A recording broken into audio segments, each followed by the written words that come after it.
কোটা বিলুপ্তির জন্য এত কিছু, সেই ছাত্রদের করা সরকারের উপদেষ্টা এখন কোটা চাচ্ছেন সমকামীদের জন্য। এখনো দেশের কিছুই ঠিক হয় নাই, কত জটিল অবস্থা। এখনো পুলিশ ভালো করে তাদের কাজে যোগদান করতে পারেনি, এখনো স্থবিরতা আছে, স্টাবল হচ্ছে না। সবাই সর্বাত্মক সহায়তা করছে, আমরা সবাই সহায়তা করছি। এই শুরুতে এসেই দেখেন তারা একটা পর একটা দফা দিচ্ছে এবং সেখানে এদের দফার সাথে দফা দেওয়ার জন্য, দাবি দেওয়ার জন্য উপদেষ্টা মহোদয় তাদেরকে বলছেন এবং বলছেন ঝাঁপিয়ে পড়বেন। আপনারা গতকালকের একটা নিউজ হয়তো অনেকে দেখেছেন যে কলকাতার আরজি কর হসপিটালের একজন ডাক্তার, একজন নারীর চিকিৎসক, তার প্রতি পাশবিক নির্যাতন করা হয়েছে এবং তাকে হত্যা করা হয়েছে ভারতে। এটার প্রতিবাদে ঢাকা ইউনিভার্সিটিতে একটা আয়োজন হয়েছে 16 আগস্ট রাতে, এবং সেই আয়োজনে বর্তমান অন্তর্বর্তীকালীন সরকারের একজন উপদেষ্টা, সমাজ কল্যাণ উপদেষ্টা, তিনি উপস্থিত হয়েছেন। এস মুর্শিদ ওনার নাম। তিনি সেখানে উপস্থিত হয়ে তাদেরকে বলেছেন যে তোমরা কিছু দাবি দাওয়া পেশ করো, কিছু দাবি দাওয়া দাও তোমরা, যে দাবি দাওয়াগুলো বাস্তবায়নের জন্য আমরা ঝাঁপায়ে পড়ব। তিনি প্রকাশ করছেন যে আমরা ঝাঁপায়ে পড়ব তোমাদের সেই দাবি দাওয়া বাস্তবায়ন, তোমরা সেগুলো দাও। দাবি দাওয়া তো রেডি ততক্ষণে, তিনি দিতে বলছেন এবং বলছেন যে ঝাঁপায়ে পড়ব আমরা। এবং তিনি আরও কিছু কথা সেখানে বলেছেন, আমি সেগুলোতে আর যাচ্ছি না। তার পুরো কথার খোলাসা হলো যে পুরা তার কাছে যে সরকারি শক্তি আছে, তার পুরো ডিপার্টমেন্ট ঝাঁপায়ে পড়বে সেগুলো বাস্তবায়ন করবার জন্য। শুধু তাদেরকে উৎসাহ দিচ্ছেন, তিনি অনুপ্রাণিত করছেন যে তোমরা সেগুলো দাও। তারা দিয়েছে। তারা কি দিয়েছে? 13টা দফা বা দাবি দিয়েছে।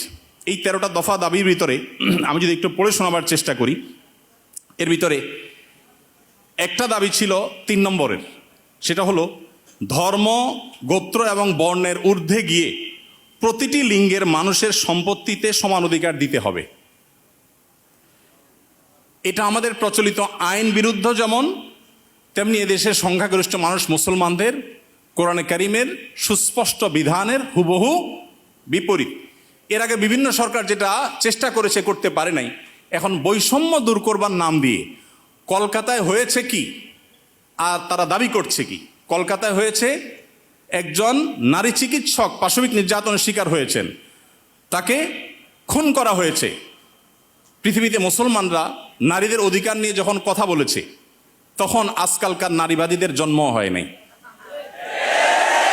মুহাম্মদ সাল্লাল্লাহু আলাইহি সাল্লাম যখন নারী অধিকার নিয়ে কথা বলেছেন, তখন এই নারীবাদীদের 14 গোষ্ঠীর কারোর জন্ম হয় নাই। যেখানে মেয়ে হিসাবে জন্মগ্রহণ করলে জীবন্ত পুঁতে ফেলা হতো, যেখানে মেয়ে হিসেবে জন্মগ্রহণ করা অপরাধ ছিল, সেই সমাজে নারীকে শুধুমাত্র মুক্তই করেননি নবী সাল্লাল্লাহু আলাইহি সাল্লাম, শুধুমাত্র মৃত্যুর হাত থেকে রক্ষাই করেননি, নারীকে আকাশের উচ্চতায় তুলে দিয়ে গেছেন। কোনো বাবা মা যদি 2টি কন্যা সন্তানকে সঠিকভাবে যথাযথভাবে লালন পালন করে, তার জন্য জান্নাতের গ্যারান্টি দিয়েছেন। তার বিপরীতে 1 ডজন ছেলে সন্তান পালন করলেও এই সুসংবাদের কথা নবী সাল্লাল্লাহু আলাইহি সাল্লাম বলেন নাই। তো সেই মুসলমানদেরকে যদি নারীদের অধিকারের সবক শুনাতে আসা হয়, তো সেটা দুর্ভাগ্যজনক বিষয় ছাড়া কিছুই না। ভাইরা আমার, এখানে আপনারা দেখতে পাচ্ছেন হয়েছে একজন নারী চিকিৎসকের প্রতি জুলুম, নির্যাতন, সেটার প্রতিবাদ হবে। কিভাবে তার জুলুম থেকে রক্ষা করা যায় সেটা বলা হবে। দাবি হচ্ছে কি দেখেন, প্রায় সবগুলো দাবি সম্পূর্ণ অপ্রাসঙ্গিক। তার মানে একটা সুনির্দিষ্ট এজেন্ডা বাস্তবায়ন করবার জন্য ইচ্ছাকৃতভাবে, অপ্রাসঙ্গিকভাবে এই সমস্ত দাবিগুলো তারা তুলে আনছে। এর ভিতরে একটা হলো, দেখেন যেটা বললাম, ধর্ম, গোত্র, বর্ণের ঊর্ধ্বে উঠে, মানে কোরআনের বিধানকে সাইডে রেখে বাদ দিয়ে সকল লিঙ্গের মানুষের সম অধিকার। এখানে একটা জিনিস দেখেন, সকল লিঙ্গের মিনিংটা কি? সকল লিঙ্গ মানে কি? নারী পুরুষ? জি না। মূলত সমকামিতার কথা সরাসরি না বলে এই যে সকল লিঙ্গ, তারপরে যে আপনার জেন্ডার ডাইভার্সিটি, জেন্ডার বৈচিত্র্য, লিঙ্গ বৈচিত্র্য, এগুলো সবগুলোর মিনিং হলো যে এখানে তারা সমকামিতাকেও একটা লিঙ্গ হিসাবে, সমকামীদেরকে একটা লিঙ্গ হিসাবে, ট্রান্সজেন্ডারদেরকে একটা লিঙ্গ হিসাবে এখানে প্রবেশ করাচ্ছে, সরাসরি বলছে না। তো যাই হোক, এখানে কোরআন কারীমের আয়াতের বিধান থেকে আমাদেরকে, সারা দেশের মানুষকে সরে আসার জন্য আহ্বান করছেন। এই দেশে ছাত্ররা বৈষম্য বিরোধী, কোটা বিরোধী আন্দোলন করেছে কি কোরআন কারীমকে পরিবর্তন করবার জন্য? কোরআনের বিধানকে উল্টাবার জন্য মুসলমানরা রক্ত দিয়েছে? কিন্তু তারা তো সে দাবি করছে।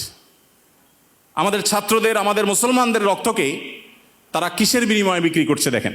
দ্বিতীয় দাবি দেখেন, ইউনিফর্ম ফ্যামিলি কোড চালু এবং তার বাস্তবায়ন করতে হবে। এটার সহজ কথা হলো যে মুসলিম পারিবারিক আইন যেটা আছে এটা তুলে দিতে হবে এবং এবং তারা যে সমাজ চায় সেই সমাজ সোজা কথা বাস্তবায়ন করতে হবে, যেটা এদেশের সংখ্যাগরিষ্ঠ মানুষের চিন্তা, দর্শন, মূল্যবোধের পরিপন্থী। 4 নম্বর এটা। 5 নম্বর দফা হলো এখানে সন্তান অভিভাবকত্বের আইন পরিবর্তন করতে হবে। নারীকে সন্তান অভিভাবকত্ব দিতে হবে। কোরআন পুরুষকে, বাবাকে অভিভাবকত্বের দায়িত্ব দিয়েছে এবং সেটা আমাদের সমাজে প্রতিষ্ঠিত। এটা আমাদের সমাজের সংস্কৃতি, এটা এদেশের মানুষের আবহমানকাল থেকে আসা সংস্কৃতি। এটাকে পরিবর্তন করে ফেলতে হবে। দেখুন, এগুলো এতটা অপ্রাসঙ্গিক এই সমাজে যে এগুলো নিয়ে এদেশের মানুষের কোনো কনসার্ন নাই, কিন্তু তাদের কনসার্ন আছে। এরপরে দেখেন 5 নম্বর হলো সন্তানের অভিভাবকত্বের আইন পরিবর্তন। 7 নম্বর হলো নারী, আদিবাসী, প্রতিবন্ধী এবং ভিন্ন লৈঙ্গিক পরিচয়ের মানুষকে, দেখেন নারী আসছে, আদিবাসী আসছে, প্রতিবন্ধী আসছে, এরপরে আবার নারীর পরে আবার ভিন্ন লৈঙ্গিক পরিচয়ের মানুষ বলতে কি বোঝানো হয়? পুরুষ এবং মহিলা ছাড়া ভিন্ন লিঙ্গ এর পরিচয় দেয় যারা, তারা কারা? ট্রান্সজেন্ডার। আরো সহজ করে বলতে গেলে সমকামী। কারণ একজন পুরুষ যখন নিজেকে নারী ঘোষণা করে তখন তিনি আরেকটা পুরুষের সাথে বিয়ে বসে, কারণ তিনি ঘোষণা করছেন নিজেকে নারী, এখন একটা পুরুষের সাথে বিয়ে বসেন। যখন একটা ছেলেকে বিয়ে করেন তিনি, তখন আগে থেকেই তো তিনি পুরুষ, এখন একটা ছেলেকে বিয়ে করলেন, তাহলে সমান সমান কি দাঁড়ালো? সমকামী। তো এই সমকামিতা এদেশে মানুষকে গিলানো সহজ হবে না, সেজন্য এই সমস্ত শব্দের মায়ের পেশ তারা দিচ্ছে। আপনি দেখেন প্রতিটা দফায় হয়েছে কলকাতায় কি আর তারা দাবি করছে কি। তো এই যে ব্যাপারটা দেখেন, এখানে তারা বলছে যে নারী, আদিবাসী, প্রতিবন্ধী এবং ভিন্ন লৈঙ্গিক পরিচয়ের মানুষদের প্রতিনিধিত্বের জন্য যৌক্তিক অনুপাতে কোটা বরাদ্দ দিতে হবে। যে কোটা বিলুপ্তির জন্য এত কিছু, সেই ছাত্রদের করা সরকারের উপদেষ্টা এখন কোটা চাচ্ছেন সমকামীদের জন্য। বলেন, এই মানুষগুলো যারা শারীরিকভাবে সুস্থ সবল, তারা নিজের মেধায় তো লড়তে পারেন, কিন্তু এখানে নারীদের জন্য শুধু কোটা চাচ্ছেন তিনি তা না, তিনি ভিন্ন লৈঙ্গিক পরিচয় ধারণকারী মানুষদের অর্থাৎ সমকামীদের জন্য তিনি কোটা চাচ্ছেন। সমকামীদের শুধু বৈধতা দেওয়ার কথা বলছেন না, তাদের জন্য কোটা রাখার দাবি করা হচ্ছে। আচ্ছা দেখেন, এরপরে আমরা দেখতে পাচ্ছি যে 8 নম্বর যে দাবি, সে দাবিতে লেখা আছে যে বলা হয়েছে যে 1860 সালের গর্ভপাতের আইন বাতিল করতে হবে। নারীকে গর্ভপাতের পরিপূর্ণ স্বাধীনতা দিতে হবে। মানে জেনা ব্যভিচার হবে, অসামাজিক কার্যকলাপ হবে, মনে চাইলে গর্ভপাত করবে, এই বিষয়গুলো ইজি করে ফেলতে হবে, সোজা কথা। তো গর্ভপাতের মাধ্যমে যে ভ্রূণ হত্যা করা হয়, এটা কি হত্যা না? হত্যা না? তো মানবতার ধ্বজাধারীরা দাবি করছেন কিসের? যে একটা মানব ভ্রূণ হত্যা করার অনুমতি দিতে হবে, স্বাধীনতা দিতে হবে। এ দাবি করছেন কারা? মানবতার সবক দেয় যারা আমাদেরকে সকাল বিকাল, তারা। ভাইরা আমার, এরপর আপনি দেখেন কলকাতায় ঘটেছে কি, একজন নারী চিকিৎসকের উপরে জুলুম হয়েছে, আর তারা চাচ্ছে কি যে কোনো নারী যে কোনো জায়গায় গর্ভপাত করতে পারবে, পারমিশন চাচ্ছে। তার মানে যত রকমের অবৈধ সম্পর্ক আছে, জেনা ব্যভিচার আছে, এগুলো করে যাতে কারো টেনশন করতে না হয়, সে রাস্তা যাতে সুগম হয়, সেটা তারা চাচ্ছে। কলকাতা হয়েছে কি আর তারা দাবি করছে কি? আচ্ছা, এরপরে দেখেন 9 নম্বর দাবি করেছে তারা, নারী এবং লৈঙ্গিক বৈচিত্র্যের মানুষের জন্য সমান কর্মসংস্থানের সুযোগ দিতে হবে এবং নিরাপদ কর্মসংস্থানের নিশ্চয়তা দিতে হবে। তার মানে নারী এবং লৈঙ্গিক বৈচিত্র্যের মানুষদের কথা বলা হচ্ছে এখানে। পুরুষ তো আছেই, মহিলা পুরুষের বাদে আবার বিভিন্ন লৈঙ্গিক পরিচয়ের ধারণকারী মানুষদের জন্য কর্মসংস্থানে বিশেষভাবে তাদের জন্য সুযোগ দিতে হবে, পরিবেশ করতে হবে। তার মানে কি নারী পুরুষ ছাড়া আর কি আছে? ট্রান্সজেন্ডার বা সমকামী। যদি আপনি বলেন না আমি এখানে তৃতীয় লিঙ্গ বুঝেছি, তাহলে তৃতীয় লিঙ্গ বলতে আপনার সমস্যা কি? লৈঙ্গিক বৈচিত্র্য শব্দ বলতে কতগুলো অক্ষর ব্যবহার করতে হয়েছে, উচ্চারণ করাও তো একটু কঠিন। আপনি তৃতীয় লিঙ্গে বলতে সমস্যা কোথায়? হিজড়া বলতে যদি আপনি না চান, না বললেন। তৃতীয় লিঙ্গ তো আমাদের দেশের স্বীকৃত ভাষা, সংবিধানের ভাষা, তাহলে সেটা ব্যবহার করতে অসুবিধা কোথায়? তার মানে এটা তাদের উদ্দেশ্য না। আমি তো দায়িত্ব নিয়ে বলতে পারি এটা তাদের উদ্দেশ্য। তাদের উদ্দেশ্য হলো সমকামী বা ট্রান্সজেন্ডারদেরকে তারা সমাজে প্রতিষ্ঠা করবার অপচেষ্টায় লিপ্ত। ভাইরা আমার, এখনো দেশের কিছুই ঠিক হয় নাই, কত জটিল অবস্থা। এখনো পুলিশ ভালো করে তাদের কাজে যোগদান করতে পারেনি, এখনো স্থবিরতা আছে, স্টাবল হচ্ছে না। সবাই সর্বাত্মক সহায়তা করছে, আমরা সবাই সহায়তা করছি। এই শুরুতে এসেই দেখেন তারা একটা পর একটা দফা দিচ্ছে এবং সেখানে এদের দফার সাথে দফা দেওয়ার জন্য, দাবি দেওয়ার জন্য উপদেষ্টা মহোদয় তাদেরকে বলছেন এবং বলছেন ঝাঁপিয়ে পড়বেন তিনি এই দাবিগুলো বাস্তবায়ন করবার জন্য। এরপরে 10 নম্বর দাবি দেখেন, প্রতিটি ভিন্ন ভিন্ন লৈঙ্গিক পরিচয়ের মানুষের রাষ্ট্রীয় পরিচয়পত্রে তার লৈঙ্গিক পরিচয়ের স্বীকৃতি থাকতে হবে। তার মানে পুরুষ, মহিলা, ট্রান্সজেন্ডার বা সমকামী এটা থাকতে হবে। পুরুষ মহিলা তো আছেই, তাহলে প্রতিটি লৈঙ্গিক পরিচয় ধারণকারী মানে কি বুঝাচ্ছেন আপনি? আপনি বলেন যে পুরুষ, মহিলা, হিজড়া বা তৃতীয় লিঙ্গ, এটা তো হয়ে যায়, কিন্তু প্রত্যেকটা মানে কি? প্রত্যেকটা লিঙ্গ পরিচয় ধারণকারী মানুষের মিনিং হলো এটা। বিগত আমলে আমাদের স্কুলে, এমনকি আলিয়া মাদ্রাসার পাঠ্যপুস্তকে যে পাতায় পাতায়, লাইনে লাইনে, পৃষ্ঠায় পৃষ্ঠায় যে সমকামিতার কুশিক্ষা, এই অপসংস্কৃতি এবং বস্তাপচা সস্তা এই চিন্তাধারা এবং বিকৃত ব্যবস্থাপনাকে যারা এই সমাজে পুশ করার চেষ্টা করছে, আমাদের সমাজে এর বাইরে হাজারটা বিষয় আছে, সেগুলো নিয়ে তাদের কোনো মাথা ব্যথা নেই। আবার সেই একই জিনিসের পদধ্বনি আমরা এখনই শুনতে পাচ্ছি।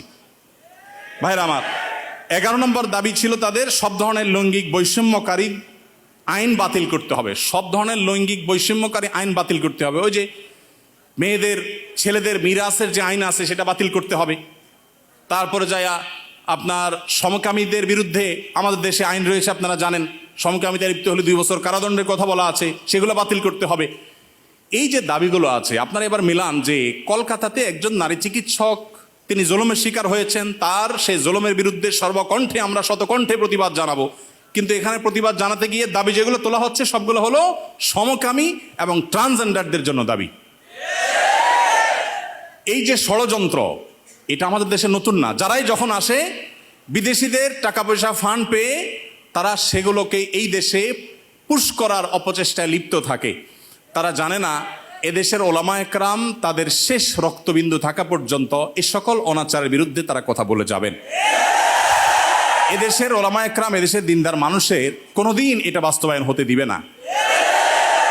মালয়েশিয়ানরা যদি সমকামীদের যে সিম্বল, তাদের যে রংধনুর সিম্বল, সেই কালারগুলো, সেই 6 কালার, এগুলো যদি কেউ কোনো পোশাকে, আশাকে, ঘড়িতে, কোনো কিছুতে ধারণ করে, আমি যদি ভুল না বলে থাকি, না জেনে থাকি, তাহলে 3 বছর কারাদণ্ডের কথা বলা আছে। তো মালয়েশিয়ান গভর্নমেন্ট যদি এটার বিরুদ্ধে এত শক্ত অবস্থানে থাকার পরেও তারা উন্নতির চরম শিখরে পৌঁছে যায়, আমরা তাদের কাছে চাকর হওয়ার জন্য লালায়িত থাকি, তাহলে এরা আমাদেরকে কোথায় নিয়ে যেতে চায়? একজন উপদেষ্টা মহোদয়, তিনি বর্তমানে আমাদের প্রচলিত আইন সংবিধানে থাকা জিনিসের বিরুদ্ধে, সবচেয়ে বড় কথা হলো আইন সংবিধানের চেয়েও বড় জিনিস হলো এদেশের সকল ধর্মের মানুষের কাছে ঘৃণিত একটা বিষয়কে সমাজে স্টাবলিশ করবার জন্য রীতিমতো প্রকাশ্যে এখন তারা নেমেছেন। এখন একজন আলেম হিসাবে, একজন দায়ী হিসাবে আমাদের বুদ্ধিবৃত্তিকভাবে এই সকল ষড়যন্ত্র মোকাবেলা করতে হবে।